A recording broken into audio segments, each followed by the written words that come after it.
제가 이 중고등부 청년들 이 헌신 예배를 생각하면 제가 옛날에 학교 다닐 때 헌신 예배에 그 생각이 나서 제가 원래 학교는 3월 달에 가는데 4월 달에 신학교 입학한 이유를 지난번에 한번 여러분에게 말씀을 드렸습니다. 그래서 4월 6일 날 목사님 찾아가서 저 신학교 가겠습니다. 그랬더니 이분이 가만 나를 쳐다보더니 하나님이 내 기도에 이렇게도 응답하시는구나 그러시더라고요. 그게 무슨 말씀이세요? 그랬더니 제가 고등학교 1학년 때 학생회 헌신 예배를 하는데 기도를 맡았대요. 그런데 그때 제가 시골에서 올라온 지가 얼마 안 돼서 어리버리한 그런 학생이었거든요. 그런데 너무 기도를 똑부러지게 잘하더래요. 그래서 쟤를 신학교 보내야겠다. 그렇게 그때부터 기도를 시작하셨대요. 저 헌신 예배 하나 때문에 그 목사님의 기도를 말미암아 운명이 바뀐 사람입니다. 근데 제가 일반대학에 진학하니까 그 목사님이 아닌가 그랬는데 한 달 만에 신학교 입학원서를 들고 오니까 너무 좋으셔서 그 저를 안고 기도해 주시는 생각이 납니다. 아까 기도한 청년이 학생이 이승용이었죠. 이승용. 자기 하나 물어볼게. 아까 기도문 안 쓰고 그냥 했지. 썼어요? 근데 왜 중간에 잊어버렸어? 예. 난 아까 우리 학생 기도하는 거 보고요. 저렇게 순수하게 기도할 수 있을까? 주의 이름으로 축복합니다.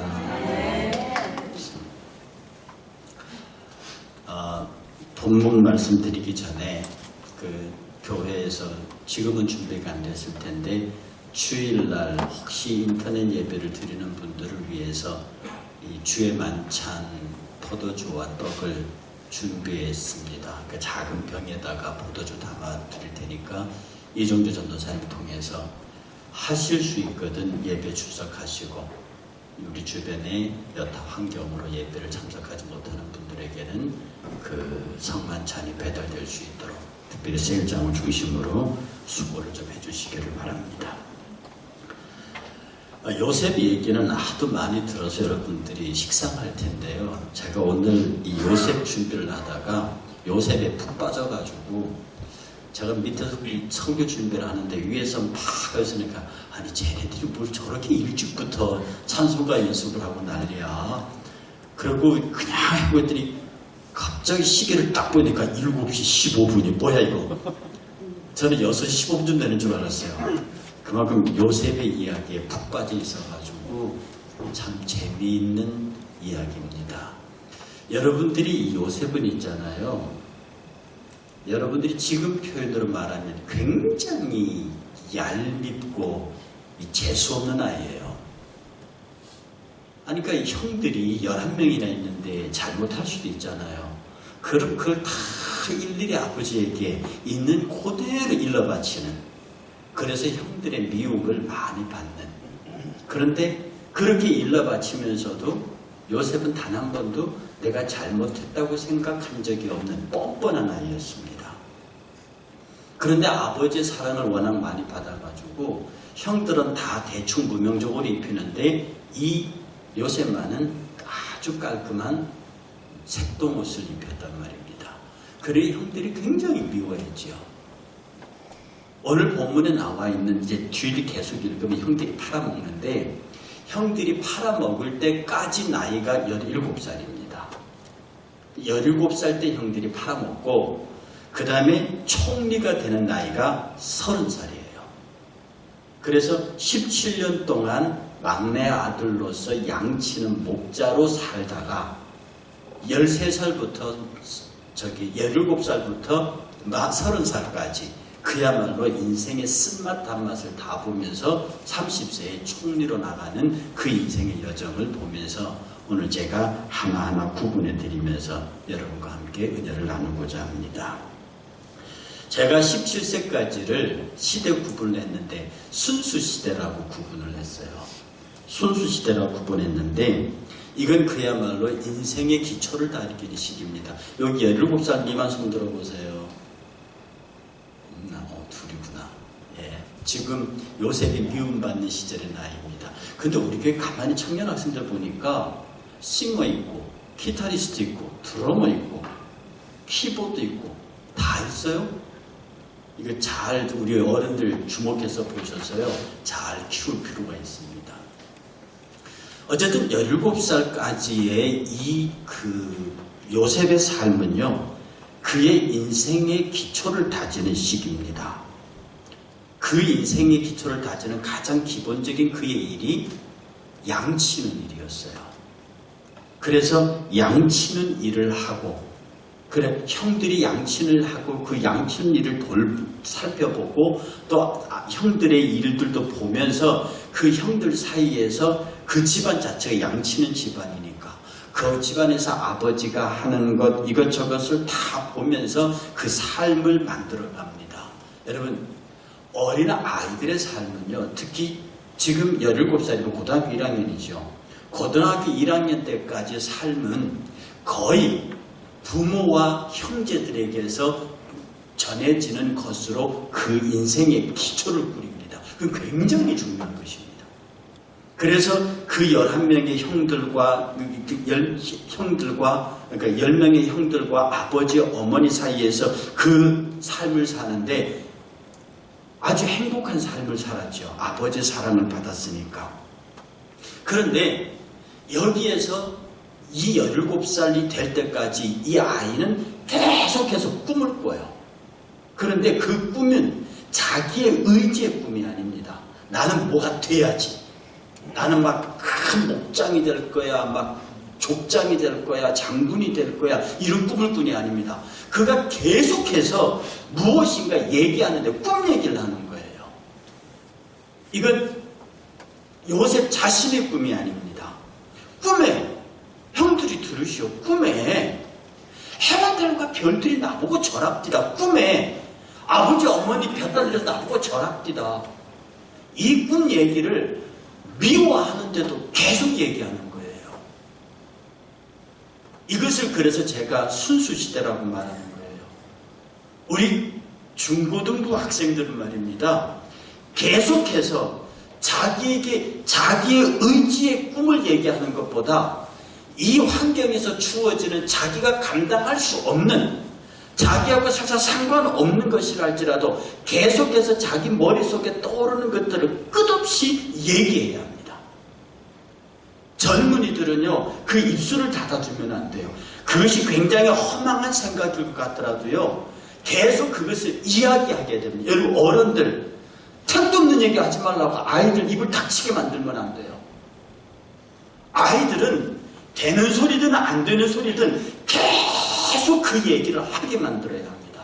저는 미국에서 이걸 봤습니다.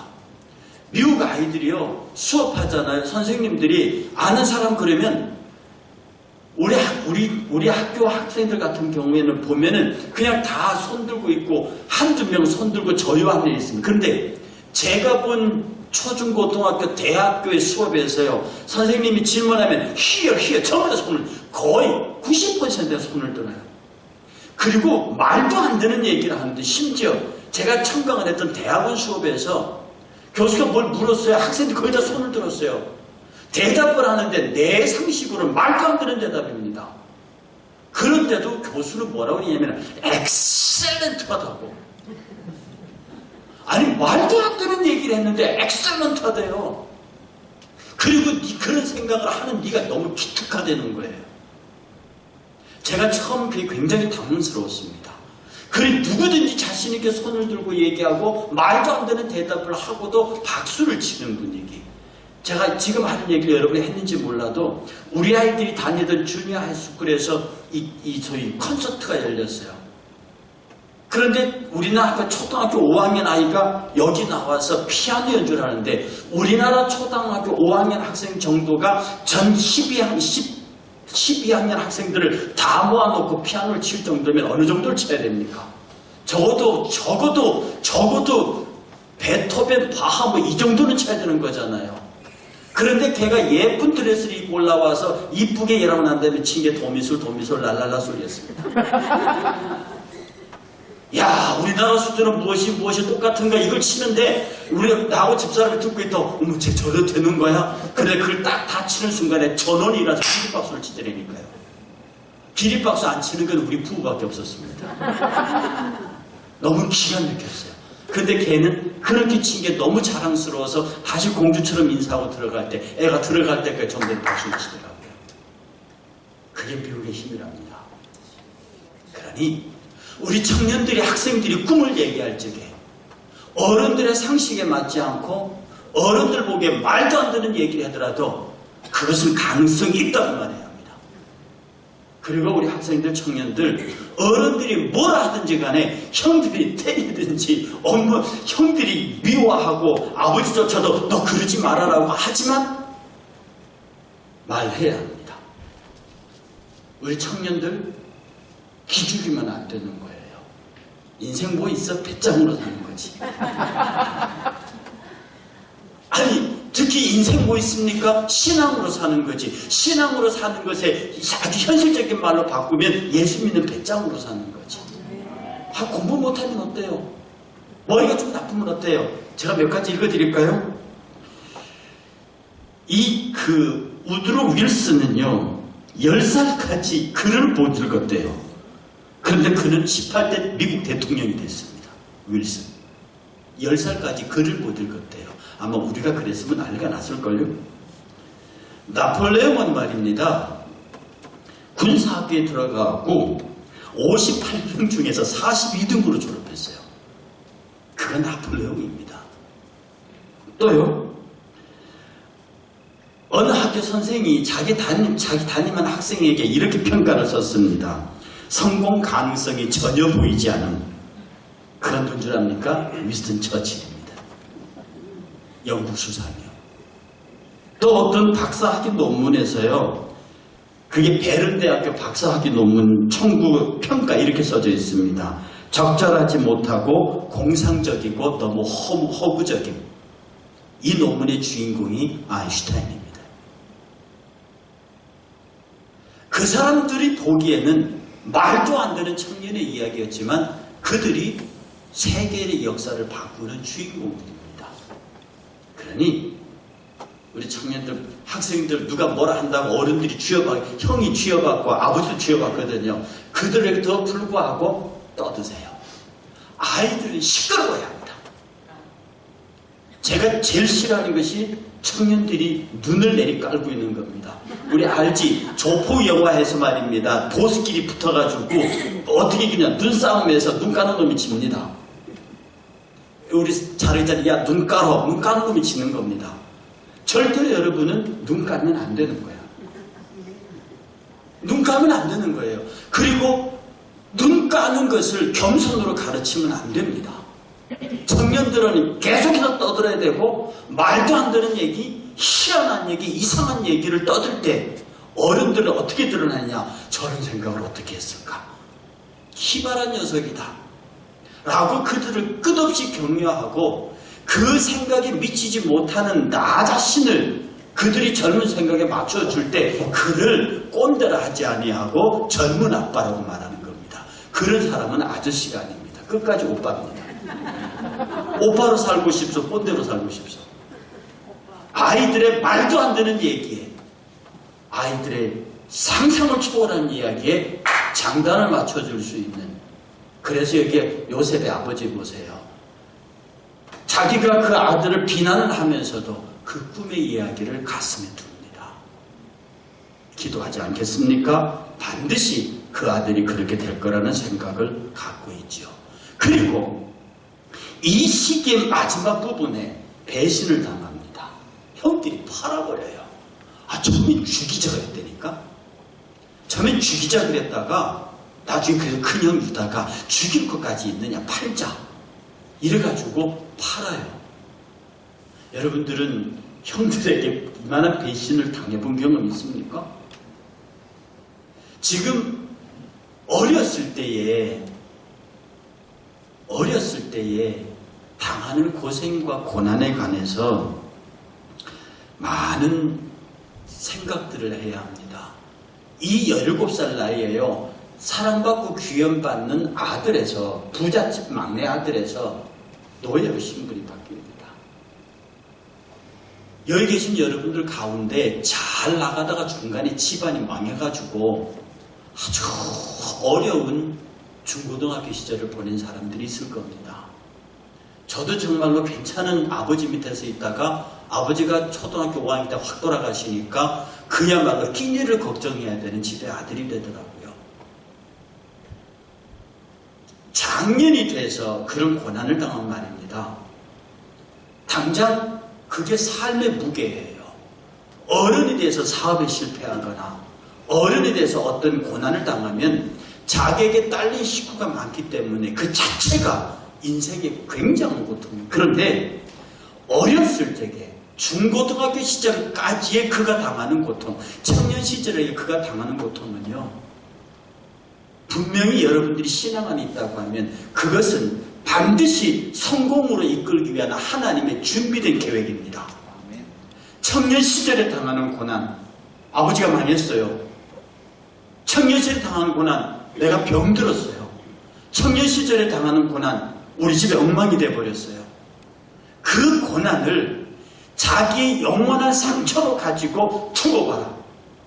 우리 아버지 용서 안 할 거다. 우리 엄마 내 절대로 용서 안 할 거다.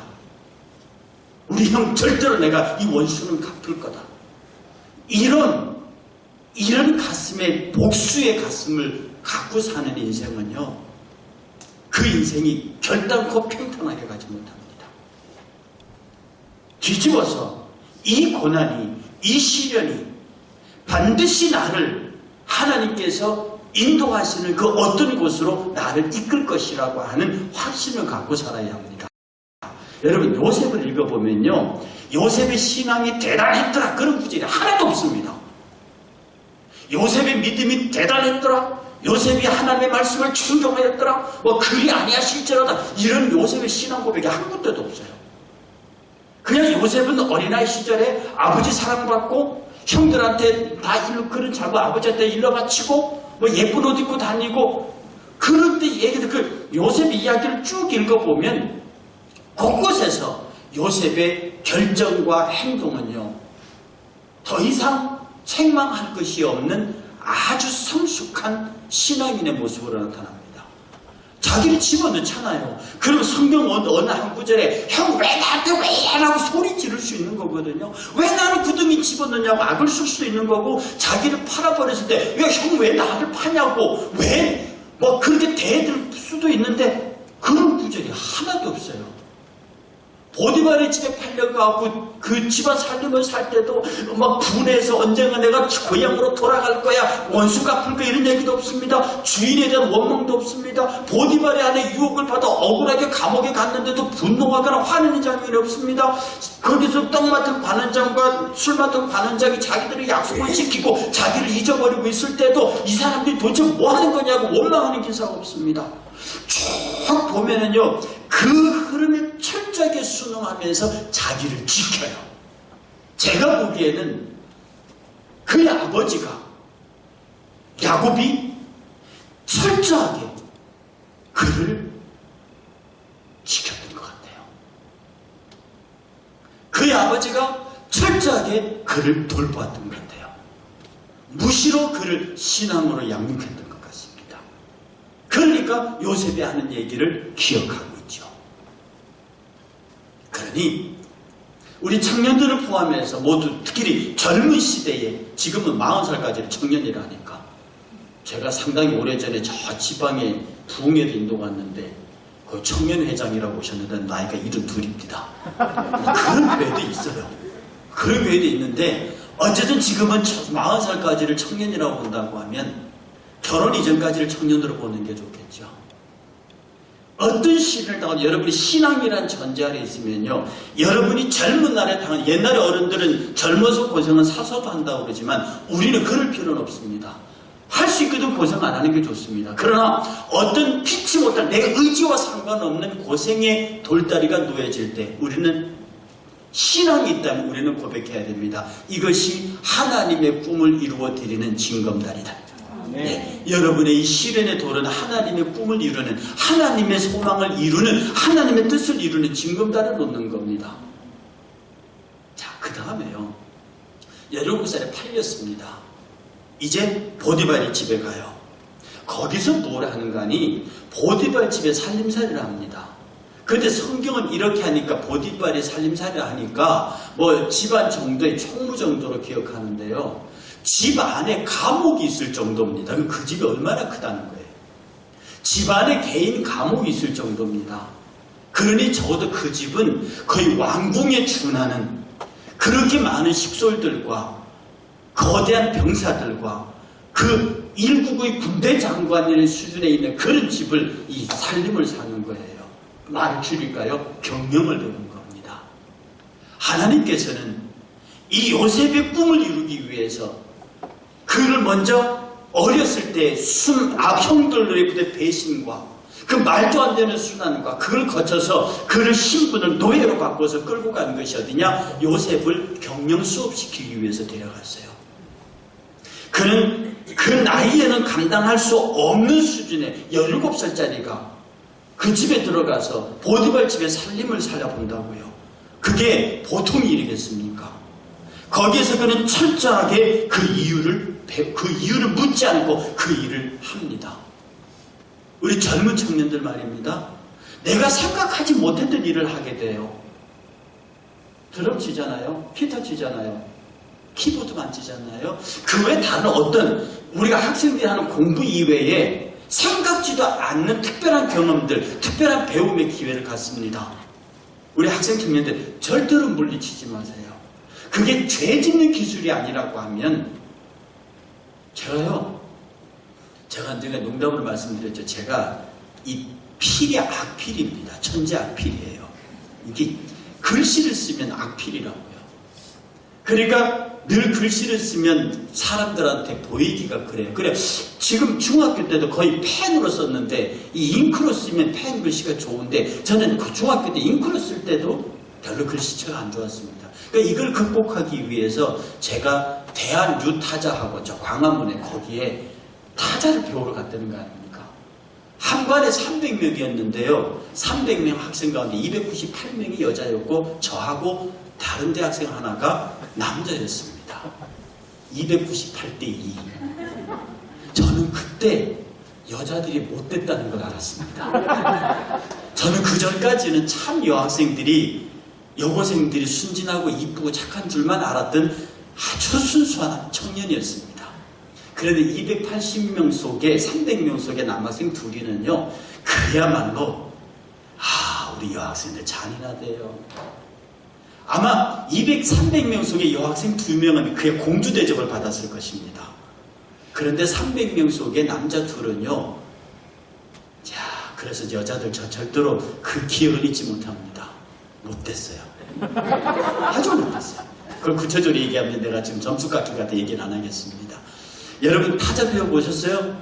때리고 놓고 이거부터 시작합니다.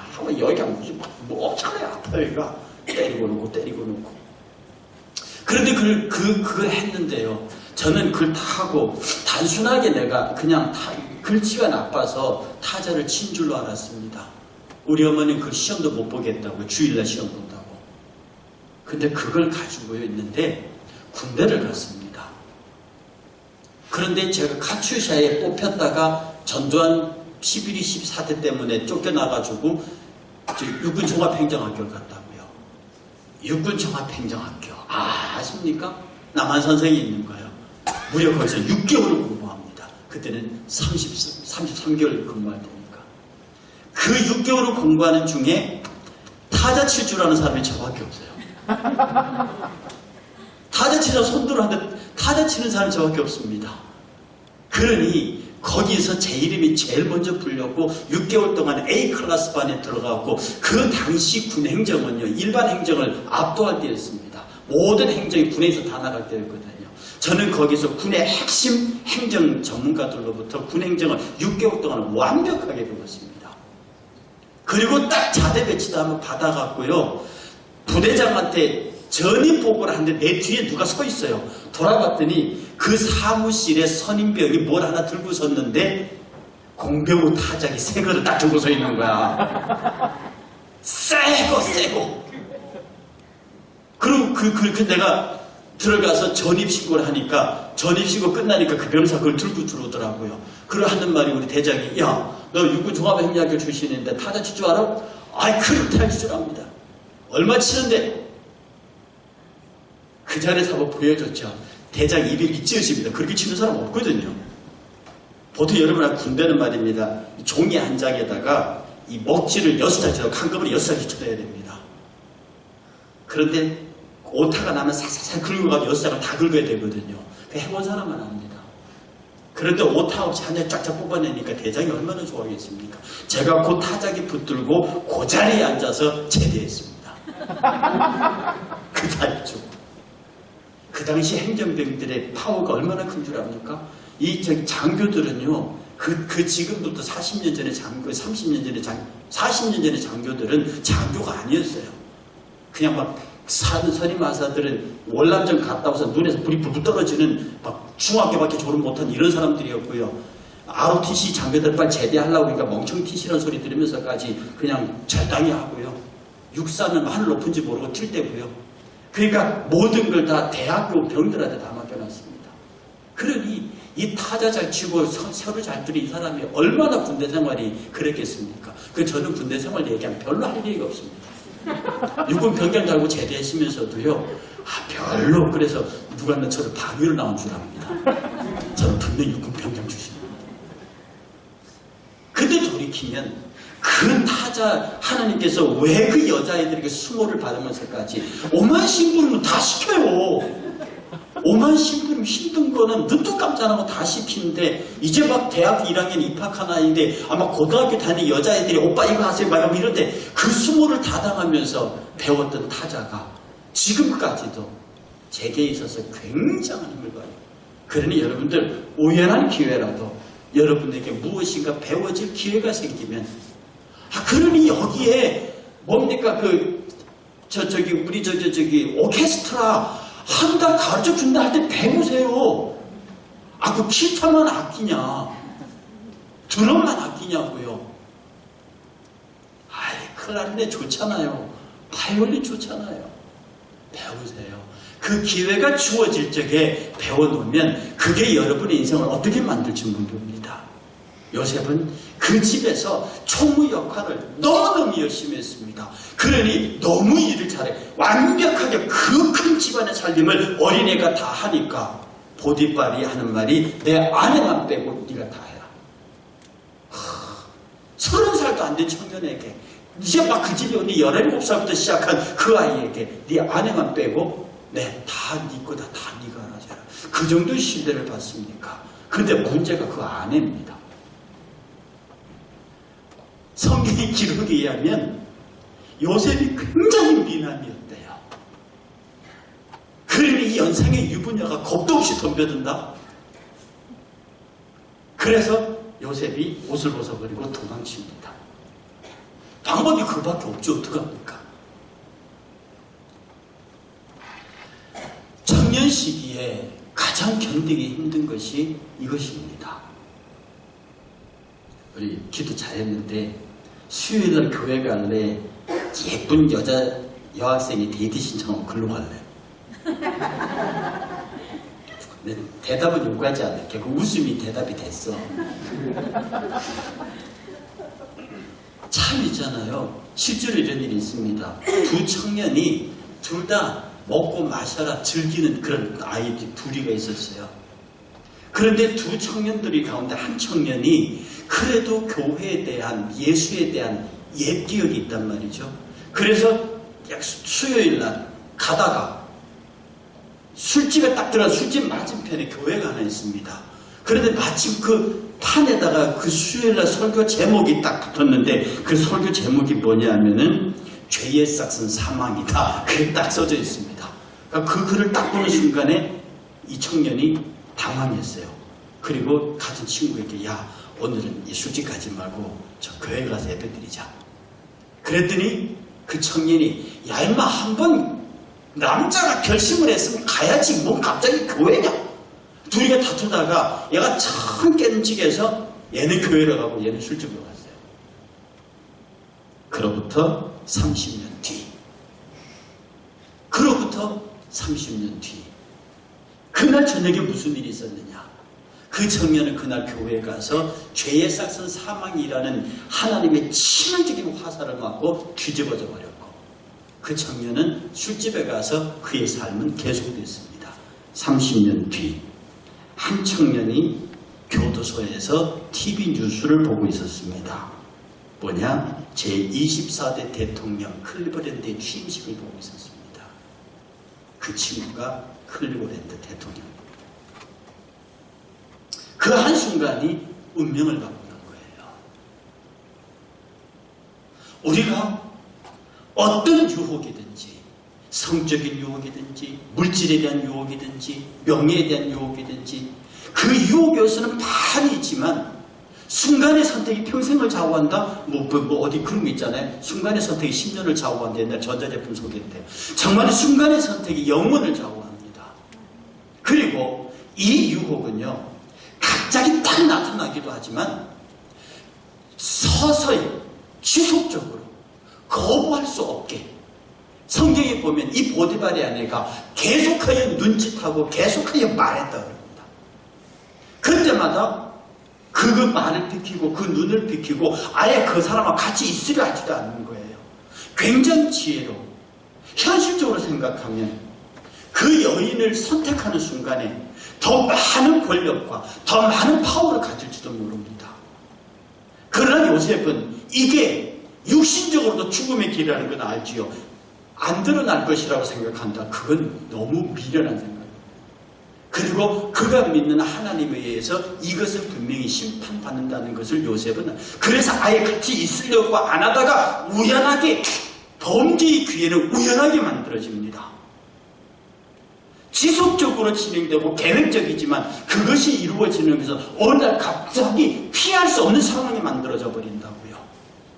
여러분, 죄는 그렇게 성립합니다. 피할 수 없는 상황, 어느 날 갑자기 우연히 훅 그렇게 되어버리는 거예요. 그때 요셉이 선택한 방법은 벗어버리고 도망가는 겁니다. 이 옷을 가지고 도망갔으면 정말 좋았겠죠. 그런데 거기서 이 옷 때문에 뒤집힙니다. 이 여자가 창피하고 분노가 서고 정말 그 자존심이 상하고 하니까 이 옷을 흔들며 남편한테 말합니다. 저놈이 나를 겁탈하려 했다. 그래서 거기에서 총무의 생애가 끝나고 그 보디발 장군의 개인 감옥에 갇힙니다. 여기서 뭐가 시작되느냐? 이 감옥에서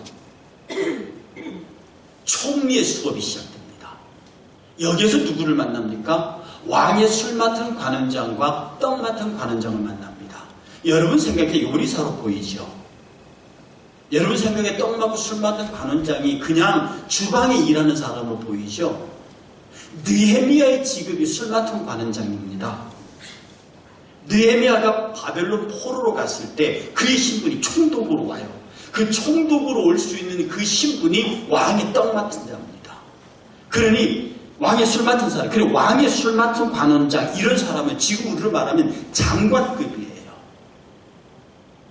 이 장관보다 더 위에 있는 그런 위치의 사람들과 요셉이 거기에서 교류합니다. 여기서는 많은 부분이 생략되어 있었지만 이 두 관원장을 통해서 헤롯 바로 왕궁의 인맥과 인적 사항과 왕궁의 운영과 그것을 전부 들었을 거라고요. 그래서 그 왕궁이 어떻게 운영되는지, 어떻게 정치가 되는지, 어떻게 나라가 다스려지는지에 관한 수많은 얘기를 들었을 거라. 그러니 그만큼 많은 얘기를 했기 때문에 이 관원장들이 그들이 꾼 꿈을 이야기하는 거예요. 그들이 꾼 꿈 얘기를 요셉에게 꿈 얘기를 하는 겁니다. 그건 참 희한하지 않습니까? 요셉에게 꿈 얘기를 했고 꿈 꿈 얘기를 풀어주었고 그 꿈대로 됐기 때문에 이 두 사람이 풀려나서 그 요셉이 풀어준 대로 떡 맡은 관원장은 죽고 술 맡은 관원장은 다시 복직돼서 장관의 집으로 돌아갑니다. 그리고 이 사람이 자기 꿈을 풀어준 요셉을 기억하고 바로가 꿈을 얘기할 때 요셉을 청구하는 거예요. 여러분들이 우리 살면서 말입니다. 일정한 수준에 뭐가 끝나면은 일정한 수준에 오르게 된 말입니다. 여러분들이 만나는 사람들이 있습니다. 이건 우리 청년들과 학생들이 기억해야 될 것인데 여러분이 학생의 신분을 벗어나고 사회인이 되기 시작하면 여러분과 만나는 사람들이 있습니다. 이게 높은 사람이면 높은 사람이에요. 낮은 사람은 낮은 사람대로 여러분 곁에 오는 사람들 누구라도 절대로 그 사람이 지금의 신분이 약하다고 박대하거나 지금이 그 사람이 보잘것없는 사람이라고 천시해서는 안 됩니다. 너 지금 왕한테 쫓겨나고 지금 감옥에 와 있잖아. 네가 나한테 뭐 이렇게 했다고 하면 그는 절대로 술 맡은 관원장의 추천을 받지 못했을 겁니다.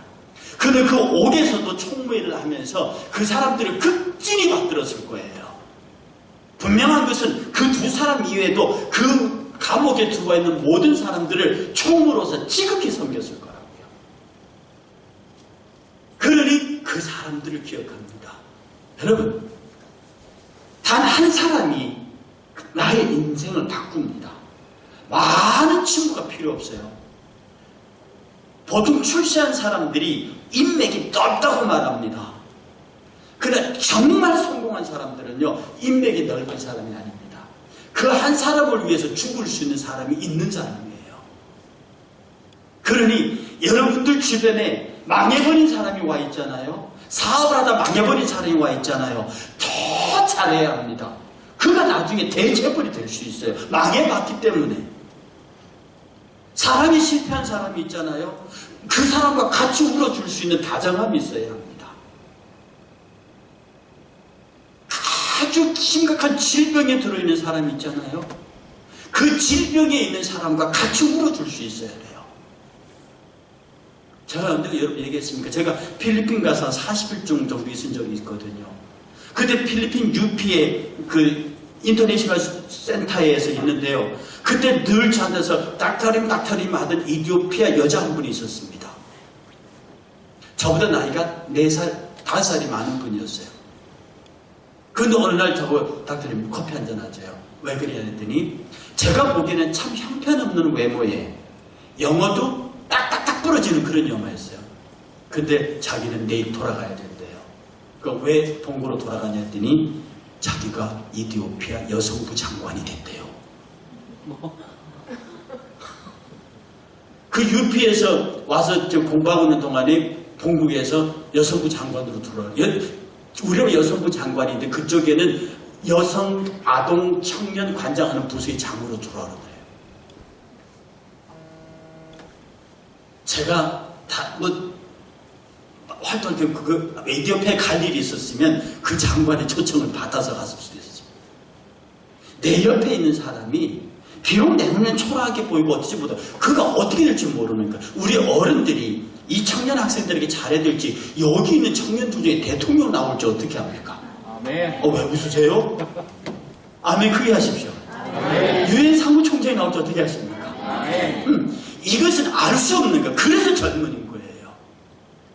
그렇기 때문에 특별히 청년들은 내 옆에 누가 오든지 그가 거렁뱅이든지 아무 쓸모없는 사람인지 그가 바로 하나님에게 내게 보낸 사람이에요. 저기 미국에 그런 얘기가 있습니다. 어떤 할머니가 막 비가 오는데 처마 밑에 앉아가지고 이러고 있길래 그게 이제 가구 하는 점원이 이렇게 내다보니까 할머니가 바들바들 떨고 있으니까 그 할머니를 데려가지고 안으로 들어왔거든요. 그러니까 할머니 추우신데 계세요 그랬더니 아니야 내 아들이 곧 데리고 올 건데 곧 여기로 올 거야. 아니 오실 때까지 들어와서 주무시라고. 그래서 그 가게 안락 의자에 펴서 덮어드리고 따뜻한 난로를 갖다 드리고 이렇게 잠이 드셨어요. 근데 한참 있더니 시커먼 세단이 딱 오더니 젊은 사람이 내리더니 할머니들이 여기 주무신다고 이렇게 모시고 갔대요. 그가 누군 줄 압니까? 그 어머니가 누군 줄 아냐고요. 철거하면 포드의 어머니입니다.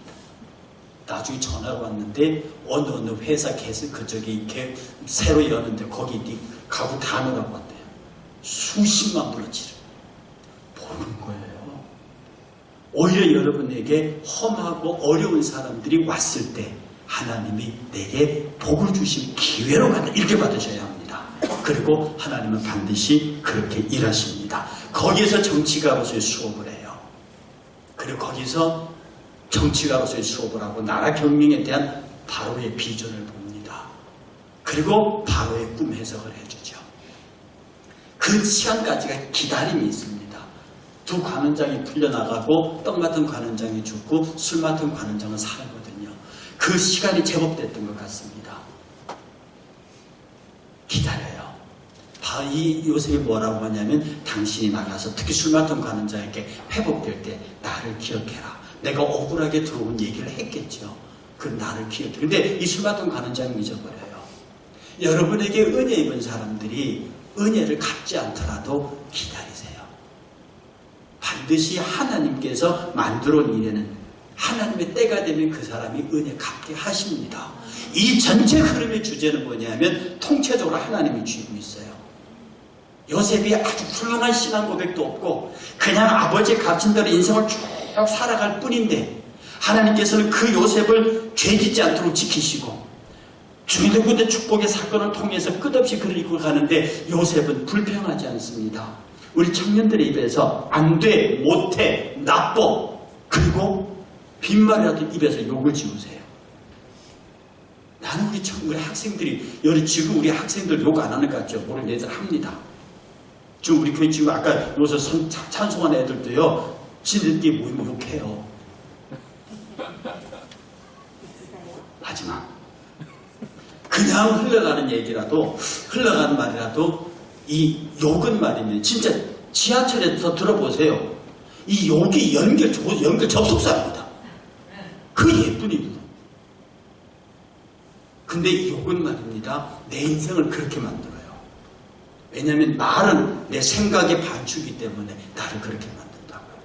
그러니 우리 학생들, 청년들은요, 할 수 있거든. 깨끗하고 경건하고 멋있고 같은 말을 해도 멋있는 말을 해야 돼요. 같은 말을 해도 기분 좋게 말해야 한다고요. 예, 우리 집사님이 있습니다. 그러면 어깨를 툭툭 털어준다고요. 저 뭐 묻었습니까? 왜 매력이 묻었어요. 여기 있는 먼지를 털어주면서 여기 매력 덩어리 이거 왜 먼지 묻히고 다녀? 어서 뒹굴었니? 이렇게 하지 마라. 이 매력 덩어리. 그리고 매력을 털어주라고요. 똑같은 것이라도 표현이 다르고 말이 다른 겁니다. 우리 주님의 언어는 긍정적이었습니다. 우리 주님의 언어는 언제든지 가능성을 열겠습니다. 우리 주님의 언어는 좌절한 자에게 희망을 주고 실패한 자에게 성공을 주고 우는 자에게 웃음을 주고 고독한 자에게 친구가 되셨습니다. 그런 언어의 주님이시라고요. 그래서 요셉의 꿈은 말입니다. 주의 뜻입니다. 요셉의 꿈이 아니에요. 그래서 제가 이 그리스도인의 꿈은 이루어진 미래라고 말하는 거예요. 저는 우리 청년들 앞에 서 있는 거 보고 제가 40일 금식기 8일째인데 전식 8일째인데요. 갑자기 막 배가 불러버렸어요. 얼마나 여기 앞에 신나지 않습니까? 이들을 여러분들이 왜 귀하게 여기지 않습니까? 공부 좀 못하면 어떻습니까? 나폴레옹 48동을 적했다니까요. 공부 좀 못하면 어떻고 좀 모자르면 어떻습니까? 그의 인생이 그리스도의 손에 잡히면 어떻게 받을지 모르는 겁니다. 하나님의 은혜가 사랑하는 우리 자녀들과 여러분 각각의 혈족 자녀들에게 함께 하시기를 주의 이름으로 축복합니다.